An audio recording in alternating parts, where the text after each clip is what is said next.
We're discussing the Indian Act and history. Everything is being drawn from 21 things you may not know about the Indian Act. Now I'm just going to say I am Indigenous. I'm from Fort William First Nations. I'm Anishinaabe. If you think you can do it better, feel free. Make the content yourself. I started this book 2 days ago. I'm almost done it. I'm summarizing the content, adding anecdotes, adding in side stories to make it more interesting and to keep people's attention on an app that's made to captivate people for mere seconds. Is it going to be perfect? No. Do I sit down and film this the second that I'm done? Yes. So here we go. This is chapter 5. When Canada first became a confederacy, they offered Indigenous people the right to vote, but only if they were willing to give up the fact that they were Indigenous. So they had to give up their rights to treaties and their status. However, Métis did not lose their vote because they had different treaties. The Inuit were completely excluded from this conversation altogether because they were more remote, harder to get to. So they technically did have the right to vote, but they had very limited ways to get to places to actually exercise their right to vote. Side note, it's also not good to refer to people, Indigenous people, as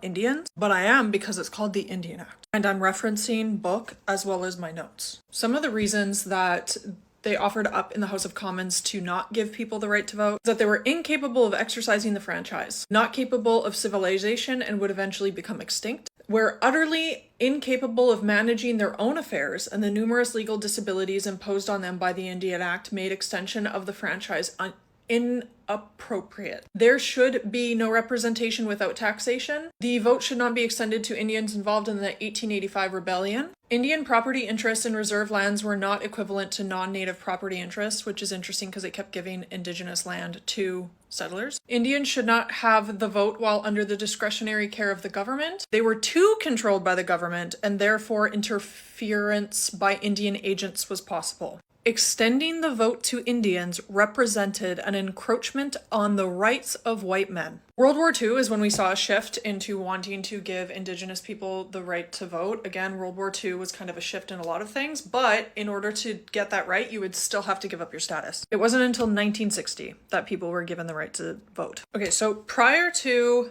the Constitution, basically it was kind of considered so the British government, there was a Royal Proclamation that basically, it's important because it recognizes the First Nations or tribes of Indigenous as owners of the lands, and that Europeans were using and occupying, and it sets out what today some are calling special hunting rights. The idea of nations comes from King George III and his colonial government, and confirms the International Convention of the day that colonizing countries should conduct government business with the inhabitants on a nation-to-nation basis. But when the Constitution Act came in 1867, there was a section 91.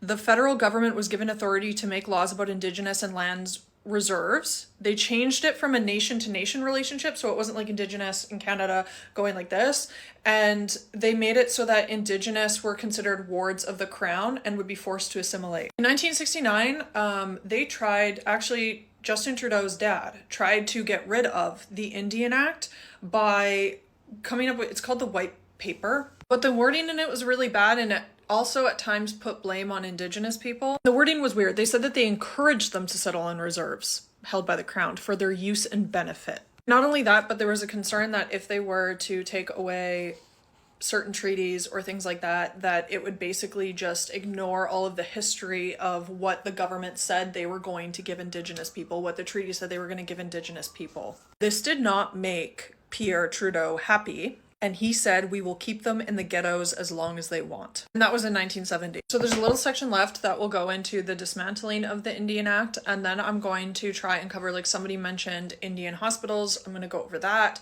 Any other things that you want me to cover, put in the comments, and follow for more.